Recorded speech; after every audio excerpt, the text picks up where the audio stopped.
Kas sa oled kuskil märganud sellist silti? Kas sinu kodukohas on ka mõne maantee või ehitise juures selline silt? Neid on tõesti igal pool. Aga mida see tähendab? Kes see topib neid silte igale poole?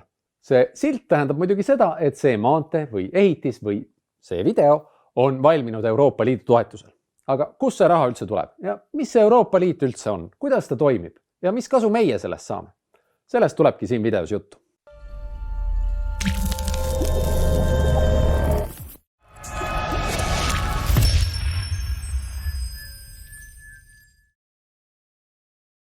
No, mis see Euroopa Liit siis on? No, Euroopa Liit on Euroopa Liit. Ta ei ole riik, vaid riikide liit. Aga seal juures mingites asjades natuke nagu ka riik. Ühesõnaga, Euroopa Liit on üks üsna ainulaadne moodus siis kogu maailmas. Mida ma selle all mõtlen? Tavaliselt on iseseisev riik suveräänne ja tema võim oma territooriumil on täielik. Tema nii-öelda all on näiteks linnad ja vallad, aga kõrgemal ei olegi midagi. Aga Euroopa Liidu liikmesriigid on loonud sellise riikidest eraldiseisva organi, sellesama Euroopa Liidu. Ja nad on mõelnud, et kuule, mõnda asja on koos lihtsam teha. Anname mõned õigused koos sellele eraldi organile. Jah, ma kujutan juba ette, et selle peale olete umbes, et ära aja mul juhed kokku, eks see eurovärk on ikka see Brüssel, kes käsib meil igasugu asju teha ja lase meil rahus olla. Aga ei, mis mõttes Euroopa Liit käsib meil igasugu asju teha ja lase meil rahus olla? Meie olemegi Euroopa Liit. Eesti on täpselt samasugune Euroopa Liidu liikmesriik nagu teised. Ja Eesti kodanikud on täpselt samasugused Euroopa Liidu kodanikud nagu kõik teised. Meie saame samamoodi Euroopa Liidu otsustes ja tegemistes kaasa rääkida neid mõjutada. Ehk siis mitte keegi muu ei käsi ega ei lase kui meie ise. Muidugi 2021. aasta seisuga kuulub Euroopa Liitu 27 liikmesriiki ja siin elab kokku umbes 450 miljonit inimest. Nii palju riike ja inimesi ei saagi kunagi kõiges üksmeelel olla. Selleks, et kõigi soovidega arvestada, on Euroopa Liidus palju erinevad otsustuskogusid, kus asju arutatakse ja otsustatakse. Ja me võiksimegi vaadata, kuidas see käib. Kust need Euroopa Liidu otsused siis tulevad? Vaatame, millised institutsioonid Euroopa Liidus on. Esiteks Euroopa Ülemkogu. See koosneb kõigi liikmesriikide valitsusjuhtidest ja see otsustab üldised suunad, kuhu Euroopa Liit liigub. Järgmiseks Euroopa Liidu Nõukogu. See koondab liikmesriikide valitsuste esindajaid ja koosseis sõltub seal sellest, mis teemasid parasjagu arutatakse. Ehk siis näiteks, kui arutatakse keskkonnateemasid, siis istuvad seal 27 liikmesriigi keskkonnaministrid. Nii, siis on Euroopa Komisjon. Euroopa Komisjon tegeleb Euroopa Liidus igapäevase juhtimisega. Komisjon koosneb 27 volinikust, üks igast riigist. Aga nad ei esinda seal riike, vaid kogu Euroopat. Volinikud on natuke nagu ministrid. Igaüks vastutab mingi kindla valdkonna eest, näiteks on transpordivolinik või kaubandusvolinik või energiavolinik. Ja siis on veel Euroopa Parlament. See esindab Euroopa kodanikke. Seal ei ole 27, vaid hoopis 705 liiget.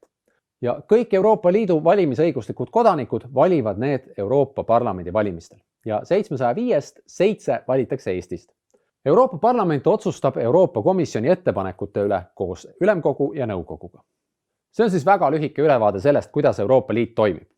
Euroopa Liidu ülesehitust ja juhtimist on muidugi ka palju kritiseeritud. Ühest küljest on öeldud, et Euroopa Liit on liiga aeglane, et kõik asjad tuleb 100 korda läbi arutada, kõik peavad nõus olema. Aga kui on näiteks mingi kriis, näiteks pagulaskriis või on suur looduskatastroof või mingi ohtlik viirus levib üle Euroopa, siis oleks vaja ju kiirelt otsustada ja abi anda. Chop, inimeste elud on mängus. Aga selle asemel tuleb pidada 100 erinevat koosolekut. Kuid teiselt poolt on ka öeldud hoopis vastupidist, et Euroopa Liit ei ole piisavalt demokraatlik, et olulisi otsuseid teevad mingid täiesti tundmatud ametnikud, keda rahvas pole sinna valinud. Tõsi, näiteks Euroopa Komisjoni, mis meenutab natuke Euroopa Liidu valitsust, ei vali kodanikud otse. Aga see tuleneb just sellest, et eurooplased ei ole soovinud, et Euroopa Liit oleks riik nagu Ameerika Ühendriigid. Seni on tahetud, et ikka iga riik jääks iseseisvaks ja et kõige tähtsamad otsused teeksid riikide esindajad ehk Ülemkogu ja Euroopa Liidu Nõukogu. Näiteks praegu on Eestist üks volinik 27. Aga kui Euroopa Liidul oleks päris valitsus, mis määratakse ametisse Euroopa Parlamendi valimiste tulemusel ja riikidest sõltumatult, siis ei oleks Eestist seal valitsuses kedagi. Peamiselt oleksid seal sakslased, prantslased ja itaallased, sest neid on lihtsalt kõige rohkem. Niisiis, eks siin ongi vaja otsida tasakaalu, et ühest küljest oleks võimalik mõistliku kiirusega otsusteni jõuda ja teisest küljest, et võimalikult palju arvestada nii riikide kui kodanike soovidega. See ei ole kindlasti lihtne ülesanne, aga ilmselt meil on tõesti veel arenguruumi. Igal juhul, mida ma tahan öelda, kui mingi seadus on meile tulnud Euroopa Liidu poolt, siis see tegelikult tähendab, et meie enda esindajad on selle seaduse loomisel osalenud. Ja muidugi siis, kui me oleme mingis asjas teiste eurooplastega koos kokku leppinud, siis me peame neid nõudeid ka täitma. Need on need niinimetatud euronõuded, mis võivad käia näiteks ehituse või autode või poes müüdava toidu kohta. Aga nagu öeldud, siis need nõuded on ühiselt kokku lepitud ja need ei ole kehtestatud kellegi kiusamiseks, vaid ikka selleks, et inimeste elu paremaks teha. Näiteks, et kogu toit, mis meil poes müüakse, oleks tervisele ohutu või et autod, mis meie teedel sõidavad, ei reostaks nii palju keskkonda. No olgu, aga tuleme nüüd selle juurde, mida sina või mina saame sellest, et Eesti Euroopa Liitu kuulub. No esiteks kõige elementaarsem, mis võib ära ununeda. Tänu Euroopa Liidule on Euroopas pikka aega püsinud rahu. Nii pikka sõdadeta aega pole Euroopa ajaloos varem olnud. Ja no meiesuguse väikeriigi jaoks annab Euroopa Liitu kuulumine ka kindlust ja turvalisust, et me ei ole üksi. Aga võtame veel konkreetsemalt. Tuleme nende siltide juurde tagasi. Need sildid tähendavad ju sisuliselt, et Euroopa Liit toetab näiteks teede ehitamist, ettevõtlust, kultuuri, haridust, teadust. Ja see kõik on väga tore. Need on need niinimetatud eurotoetused. Olete võib-olla kuulnud seda sõna. Aga kust see raha üldse tuleb? Ega see ei tule ju kuskilt taevast, vaid inimesed kõigis Euroopa Liidu riikides teevad tööd ja teenivad raha, maksavad selle pealt oma riigile makse ja väikese osa sellest rahast maksab iga liikmesriik Euroopa Liidu eelarvesse sisse. Ja siis sealt saab seda jälle laiali jagada. Ehk siis kõik riigid maksavad sisse ja saavad sealt ka midagi vastu. Aga muidugi rikkamad riigid maksavad rohkem ja saavad kokkuvõttes vähem ja vaesemad riigid maksavad vähem ja saavad kokkuvõttes rohkem. Mõte on selles, et vaesemaid riike järgi aidata ja ebavõrdsust vähendada. Ja tundub päris õiglane ju. Eriti meile siin Eestis, sest me oleme Euroopa Liidus jõukuselt alla keskmise, ehk siis meie saame Euroopa Liidust rohkem, kui me sinna vastu anname. Meie oleme muidugi selle üle rõõmsad. Aga samas on kerge tekkima küsimus, et oot, kui me peaksime saama ka kunagi Euroopa keskmisest jõukamaks, kas meie hakkame siis ka vaesematele riikidele peale maksma? No jah, hakkame tõesti. Ja siin tekib küsimus, et miks rikkamad riigid sellega üldse nõus on? Mida saab sakslane selle eest, et tema raha kulutatakse Võrumaal maantee ehitamiseks? Miks nad ei ehita selle eest lihtsalt oma kiirteid veel laiemaks, et seal saaks veel kiiremini sõita? See on sellepärast, et nad ise ka võidavad teiste riikide toetamisest.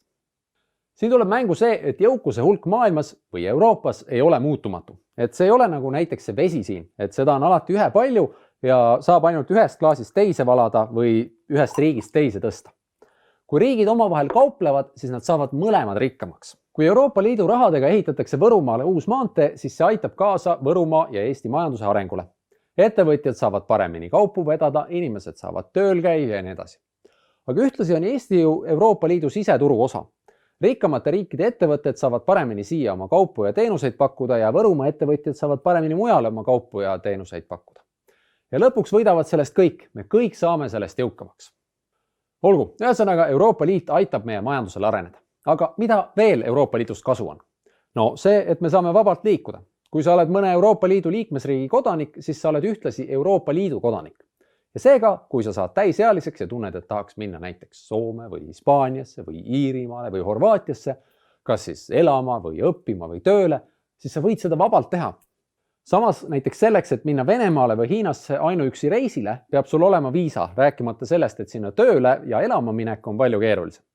Ja rääkides õppimisest, siis võib-olla olete kuulnud midagi Erasmuse programmist. See on ka Euroopa Liidu loodud programm, mis annab rahalist toetust ja teeb lihtsamaks selle, kui sa tahad natuke aega õppida mõnes teises Euroopa Liidu riigis.